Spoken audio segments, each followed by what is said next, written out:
Hola, segundo video sobre la filosofía de la historia. Vamos a hablar de la historia y filosofía de la historia entre la Ilustración y el Romanticismo. La filosofía de la historia durante la Ilustración, siglo XVIII, es una filosofía de la historia racionalista, ¿no? Cuyo quizá exponente más conocido es Hegel, ¿no? Y quien la logró, digamos, entre comillas, perfeccionar. Y la historiografía, ya yo no la llamaría filosofía de la historia, sino historiografía posterior, que nace como reacción a la historiografía ilustrada, pues es una historiografía basada en los nacionalismos, ¿no? Que comenzaron a gestarse a finales del siglo XIX y se concretaron en la primera mitad del siglo XX con las consecuencias que todos sabemos. Entonces, la historiografía de la Ilustración consumó el proceso de secularización de la historia. Fue una historiografía que quiso ser científica y celosa de su independencia respecto de la historia sagrada, ¿no?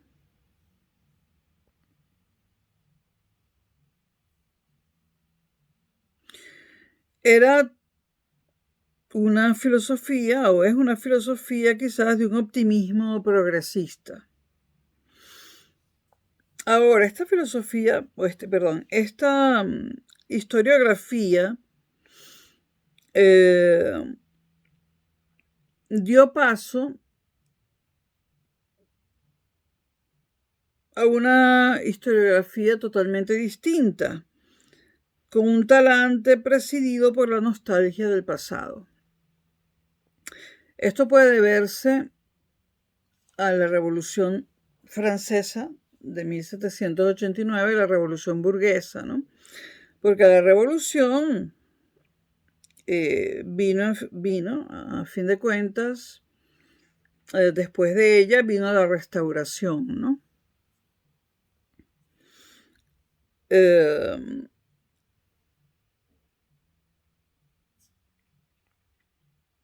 Entonces, los racionalistas ilustrados fueron reemplazados por los nacionalistas o por una historiografía nacionalista. Uno de los fundadores de esta nueva historiografía fue Burke, en su famoso libro Reflexiones sobre la Revolución Francesa. Burke encarna lo que podríamos llamar el nacionalismo romántico.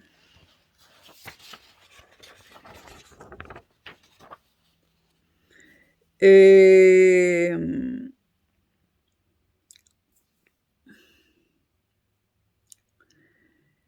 el nacionalismo y en sus raíces hay un rechazo total del cosmopolitismo de la Ilustración. Un cosmopolitismo que vino a ser reemplazado por la valorización de lo nacional, de lo primigenio, un buscar en el pasado o en la tradición. El racionalismo universalista de los ilustrados del siglo XVIII había sido el arma de combate necesaria para destruir el consenso que sostenía la sociedad del ancien régime, del antiguo régimen.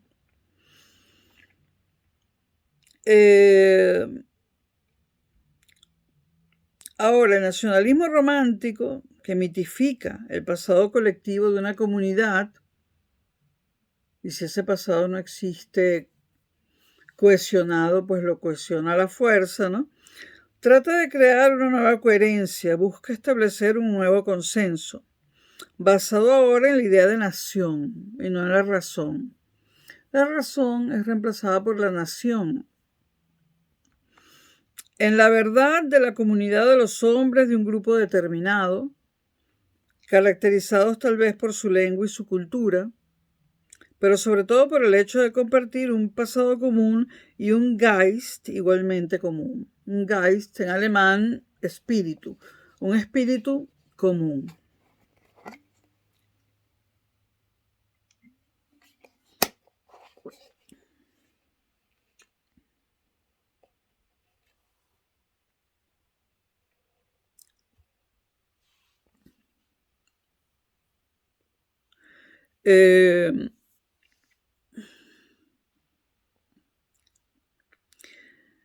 De ahí pues que después del racionalismo ilustrado aparezcan dos nuevas palabras mágicas: Volk, que en alemán significa pueblo, y Geist, que en alemán significa espíritu. Los nuevos estados nacionales necesitaban ese nuevo consenso.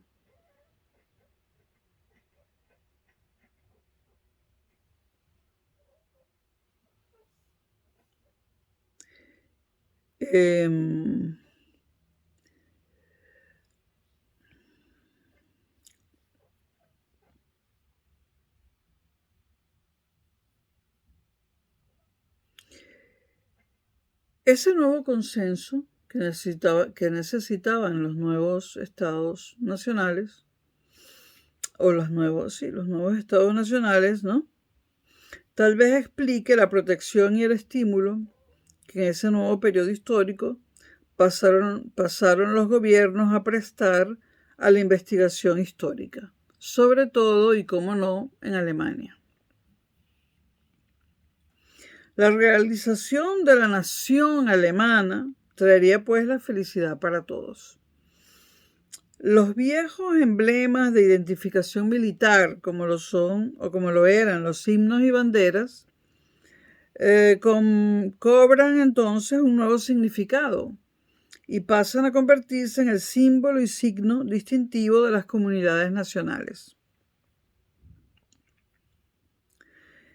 Esta reacción nacionalista era paralela a la que pronto tomó cuerpo en el terreno del análisis económico, donde los economistas de los países en vías de industrializarse combatían el universalismo abstracto de Adam Smith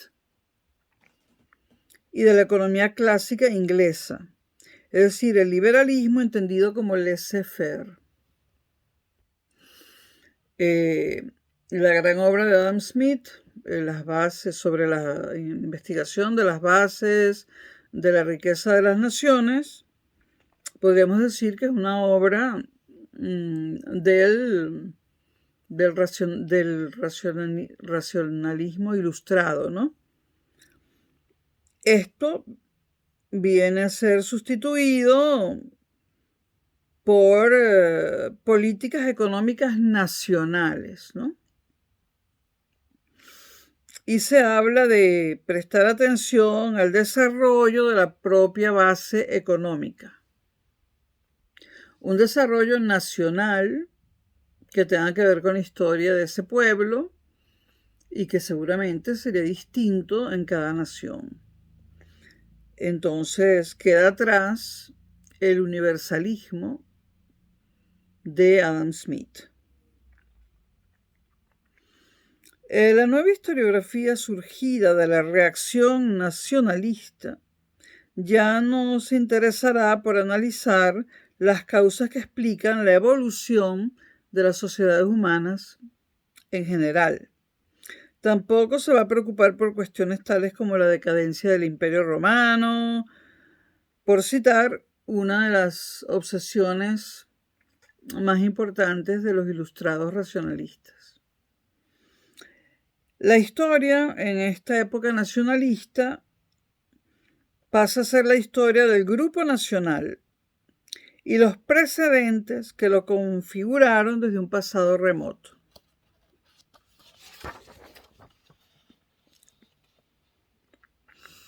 Este grupo nacional pasa a ser algo único y glorioso, con un espíritu peculiar e inconfundible.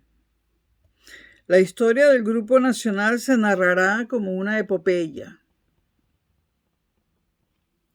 Cuando se examina el panorama de la historiografía de comienzos del siglo XIX, se advierte que las evocaciones históricas del romanticismo y las obras eruditas del historicismo y del positivismo son producto de una misma tendencia y representan simplemente fases distintas de un mismo movimiento general.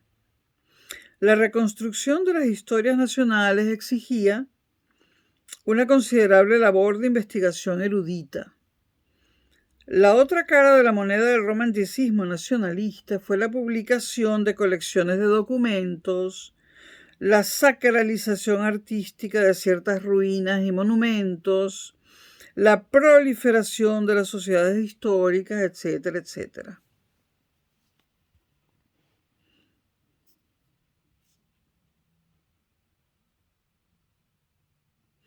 Para autores como Croce, el retorno del romanticismo a postulados éticos, estéticos, vitales, en definitiva de sabor medievalizante, fue producto simplemente de la nostalgia. Bueno, entonces, hablemos del primer, gran nombre de la filosofía de la historia. Y nos referimos a Johann Gottfried Herder. Herder es, sin duda, un ilustrado. Todavía un ilustrado y a la vez, sin embargo, es ya un romántico. Aunque también ha leído, como ilustrado que es, atentamente a Rousseau. Pero Herder es, ante todo, un filósofo de la historia.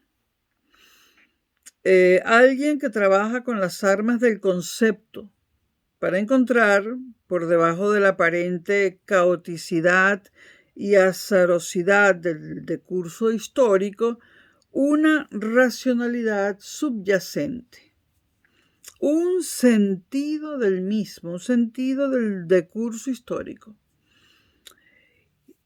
que obedezca a un plan trazado por la providencia o simplemente a la realización en el curso de un proceso inmanente del progreso y de la razón. Y como tal filósofo de la historia del género humano, Herder compartía también ese rasgo moral tan característico de cuantos optaron por dedicar sus esfuerzos a dicho trabajo intelectual.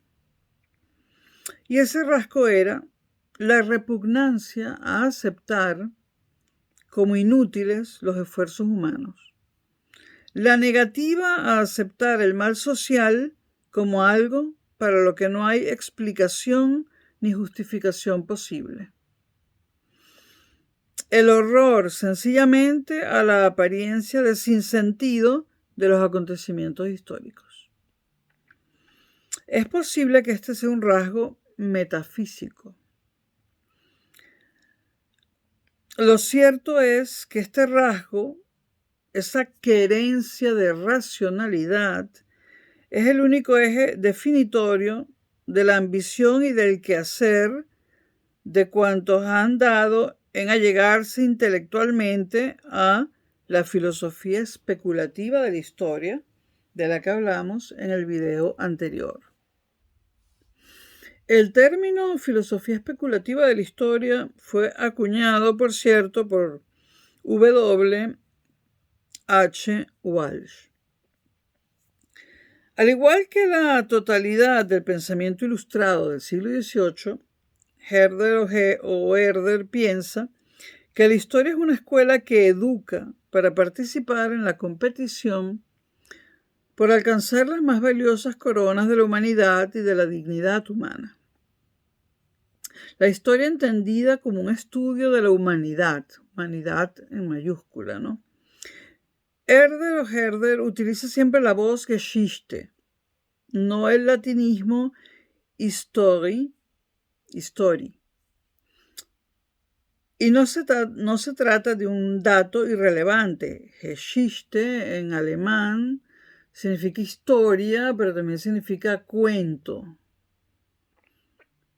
Herder y en general todos los autores de este periodo vendrán a interesarse por el discurso histórico como tal, por su trama interna, por su carácter evolutivo y por las leyes a las que, en cuanto a tal evolución, obedece. Herder se interesará, en fin, por el hecho histórico y por su marco global, el proceso histórico. La voz germana Geschichte venía referida a la cadena de acontecimientos que constituyen la materia del relato histórico. Geschichte tiene un eco de la palabra relato en español, ¿no? Geschichte vendrá a referirse al curso histórico, un curso estructurado por sí mismo. Esta Geschichte de Herder se autoconcebirá como ciencia. Estamos hablando de un racionalista ilustrado. La nueva relevancia y autonomía del mundo histórico, independiente del mundo natural, pasará en efecto a exigir la elaboración de una historia como ciencia. Una historia como ciencia. Es quizás Herder el primer autor que requiere esto, que se elabore una historia como ciencia. Que se puede parangonar, pero de diferente forma, a las ciencias de la naturaleza. Postulará, por lo tanto, la validez del principio de causalidad, que es propio del acontecer natural y muy postulado por sus reconstrucciones científicas. Y reclama este principio para la historia. Herder dirá que los hombres están en condiciones de conocer mejor el mundo histórico que el natural, en la medida en que son ellos autores del mundo histórico, y pueden en consecuencia buscar en su propio espíritu los principios rectores de ese mundo que a un tiempo protagonizan y construyen. Esto abre la puerta de un dualismo metodológico, ¿no?, entre ciencias de la naturaleza y ciencias del espíritu.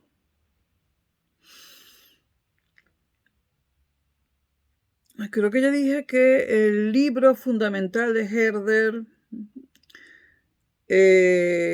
para este tema es Ideas para una filosofía de la historia de la humanidad.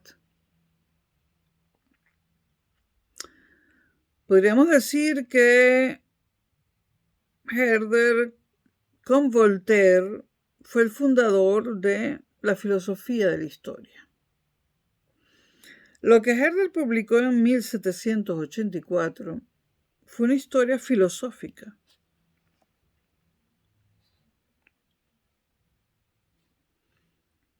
Y hay un libro que viene muy bien al respecto, un libro de William Dilthey llamado El siglo XVIII y el mundo histórico. En realidad una monografía. Entonces, lo que Herder publica en 1784 fue una historia filosófica, por decirlo así, al modo kantiano. En Herder hay mucha más filosofía de la historia que historia, aunque solo sea por su visión del proceso histórico.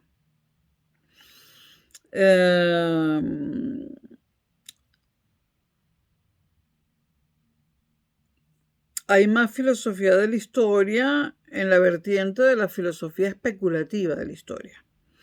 Uno de los rasgos más llamativos de Ideas, vamos a llamar Ideas para no decir todo el nombre completo de su obra, uno de los rasgos más llamativos de las Ideas es su profunda ambición, su largo aliento y su voluntad de universalidad.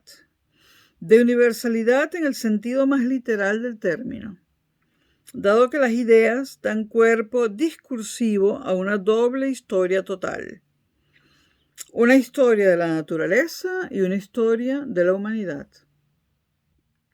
Hay en esto un fuerte aspecto antropológico. Herder desarrolla sus ideas en 25 libros.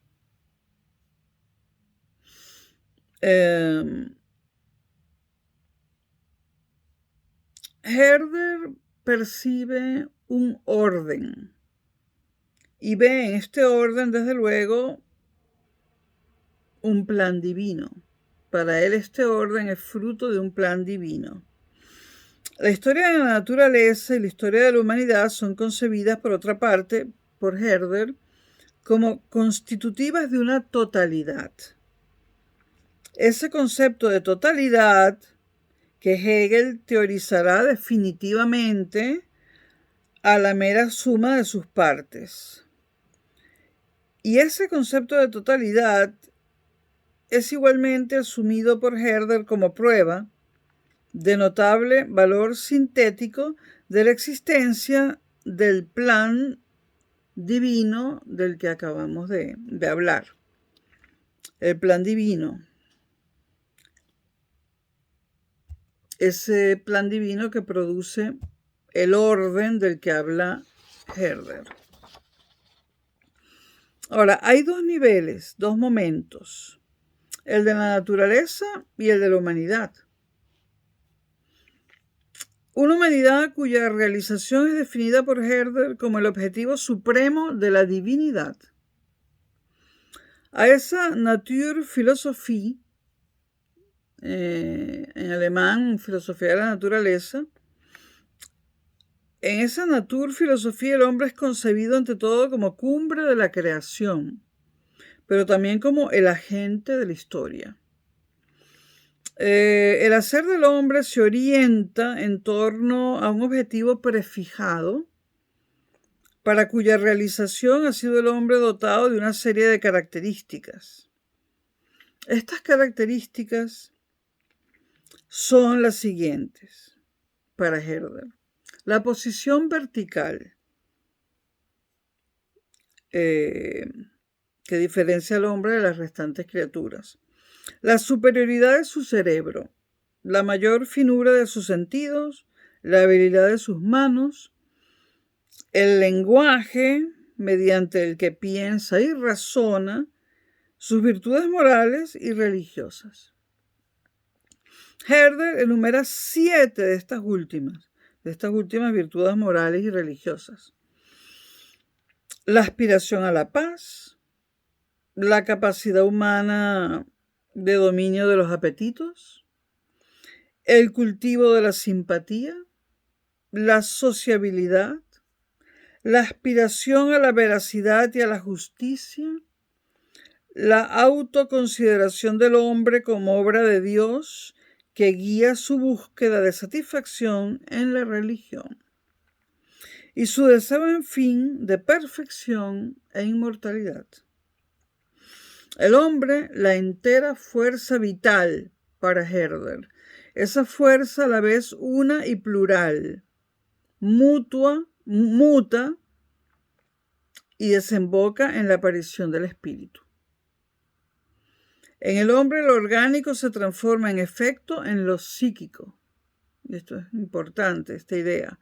Y eso hace del hombre un ser cuya finalidad no viene prefijada por sus instintos. Un ser que es más de lo que real y empíricamente es. Un ser en el que se encarna la humanidad, pero una humanidad que aún no es lo que podría ser a la luz del valor y la riqueza de potencialidades latentes en el hombre mismo. Esta antropología es el eje de la filosofía herderiana de la historia. La idea de humanidad, el carácter ideal de la especie, como algo íncito potencialmente en el hombre. Algo que tiene un substrato real y que debe ser actualizado.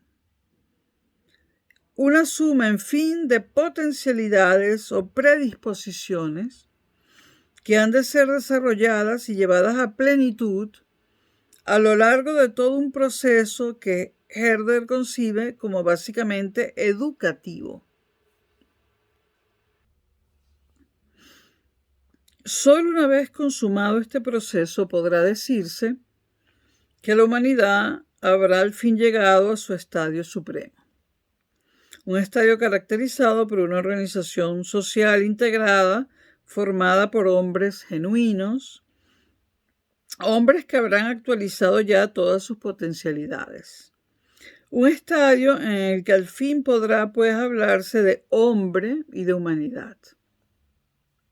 El concepto de humanidad de Herder hunde sus raíces en una determinada antropología y a la vez abre otro camino, el de la historia, porque la realización de su humanidad es asumida y postulada por Herder como el objeto mismo del proceso histórico.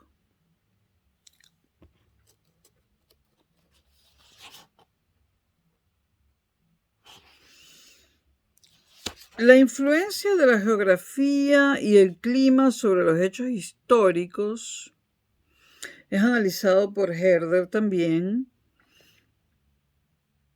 Y a este proceso, con todo ello relacionado, desdiferenciación de las razas.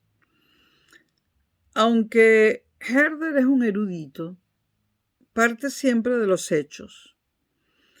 Habría casi que hablar de positivismo a propósito de este rasgo de su método. La filosofía de la historia no vive de abstracciones, dice Herder. Se basa sobre los principios mismos de la historia. Su catalogación de los factores de la historia, geográficos, climáticos, etnográficos, caracterológicos, esos factores que hacen de todo hecho histórico lo que éste es, y no otra cosa, le permite a Herder esbozar una concepción de la dinámica de la historia, en virtud de la que ésta es concebida como fruto de la interacción de dos vectores. Un vector externo, que son todos esos factores ecológicos, y un vector interno o relativo al espíritu humano.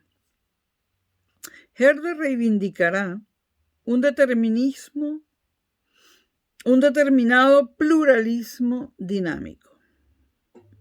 Subrayará el valor irreductible de cada época, de cada cultura, pueblos, épocas y culturas dotados, evidentemente, de su propio espíritu. Con ello, Herder entrará en franca polémica con los ilustrados, con su concepción de una naturaleza humana homogénea, porque de eso hablan los ilustrados, de una naturaleza humana homogénea, ¿no? Pero Herder habla de pueblos, épocas y culturas dotadas de su propio espíritu. Hay una famosa reflexión de Herder acerca de las historias de Grecia y de China, que según razona Herder hubiesen sido muy distintas de haber vivido los chinos en Grecia y los griegos en China. Herder criticará el desvío y desprecio ilustrados de lo primitivo.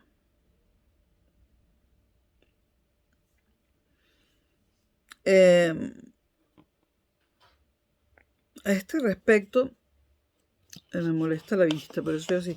A este respecto, hay un libro de Gadamer muy interesante, llamado en alemán Auch eine Philosophie der Geschichte zur Bildung der Menschheit. Lo traduzco. Sobre la filosofía de la historia como una construcción de la humanidad, de Gadamer, que si no murió que si murió, murió hace poco. Herder recurre ante todo a la categoría de ley, desde el supuesto básico de la legaliformalidad general de ambos mundos, que son en definitiva uno, como luego razonaría Marx, el histórico y el natural. Su tesis del condicionamiento de todo evento, hecho o fenómeno por las circunstancias también es algo que hay que anotar. Cuando se habla de leyes, por otra parte, hay que hablar asimismo de causas. Y ciertamente Herder rescata la vigencia del principio de causalidad para la historia. La filosofía herderiana de la historia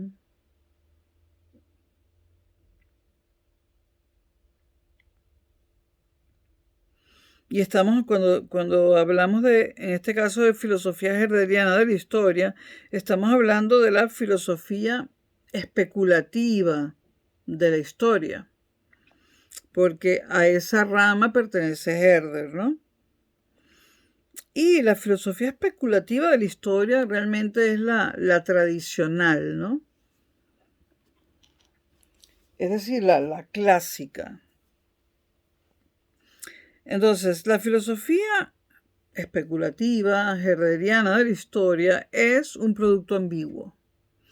Ambiguo es creer en un proceso lineal de la historia, camino de la realización de la humanidad, y postular a la vez subhistorias cíclicas, en el sentido clásico y viquiniano y viquiano del término. Aunque siempre podríamos interpretar desde luego todas esas subhistorias como eslabones particulares de la gran cadena de la historia. Ambiguo es también Herder en otro punto, porque a la vez que en las ideas se critica una y otra vez el concepto ilustrado de progreso, no deja de postularse en ellas una variante sui generis del mismo. ¿Cómo interpretar sino la optimista creencia de Herder en un proceso progreso histórico que paso a paso remonta la curva ascendente de la realización efectiva de la humanidad?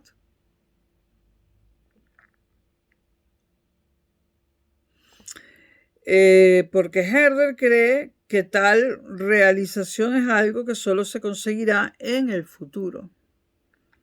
Pero a la vez cree que se han ido dando y se están dando pasos sustanciales y efectivos camino de esa realización. Pocas cosas tan dudosas como la filiación romántica de Herder. Algunos quisieron ver en Herder la mente inspiradora de ese movimiento cultural y literario alemán llamado el Sturm und Drang. Ahora, románticas sí son su nostalgia de las formas pretéritas de autoridad y cohesión social, no mediadas por el tamiz criticista de la razón ilustrada. Romántica es también su creencia en las posibilidades de un conocimiento concreto e intuitivo de la realidad ajeno a las pautas impuestas por la razón. Vamos a estar claros, Herder es un racionalista, pero tiene, digamos, estas contradicciones.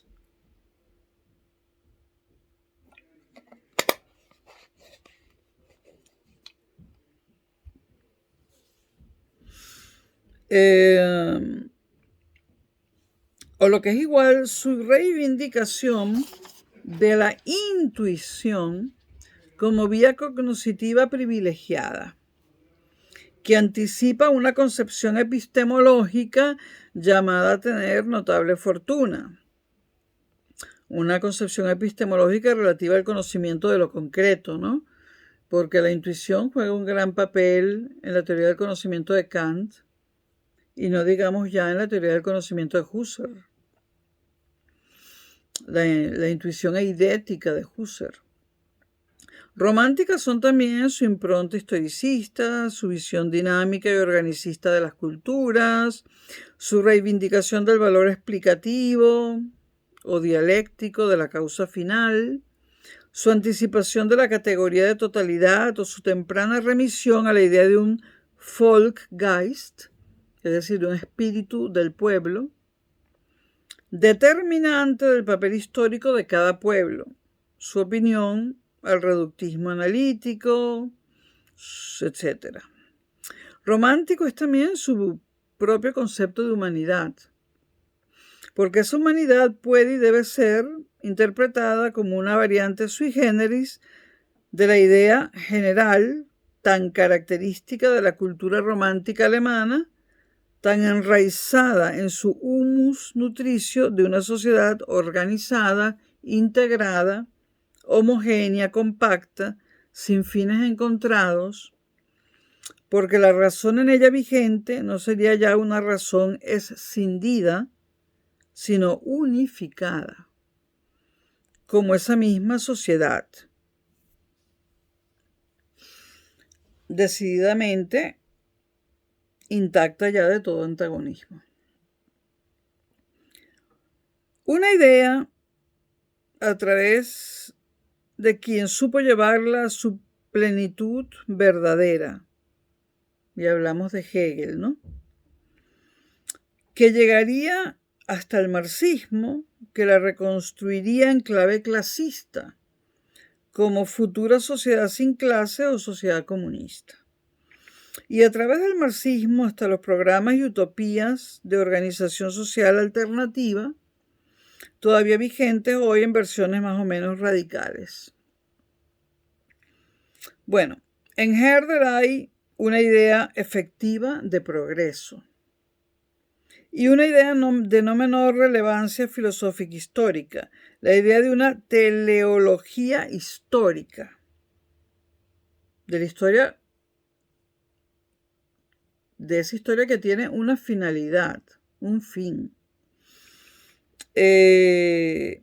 No podía faltar en alguien como Herder la categoría de causa final, dada la importancia que le da al principio de causalidad en la historia. Una teleología que en Herder descansa en cualquier caso en una determinada antropología, en un concepto del hombre. La humanidad para Herder no es un ideal abstracto, sino que es la esencia de la naturaleza humana, una fuerza que opera sobre sí misma. La humanidad no es un fin de la naturaleza humana que estuviese fuera de ella, sino que yace en ella misma.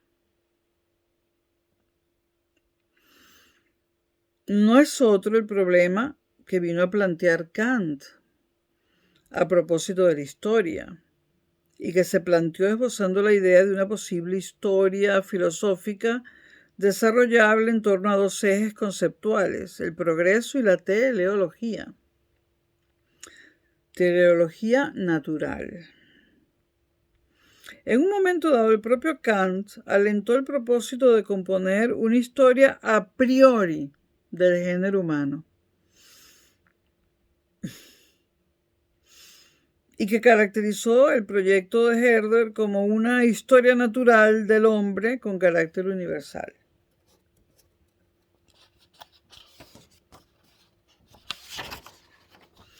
En el próximo video veremos la historia filosófica de Immanuel Kant. Espero que les haya servido para algo. Hasta luego.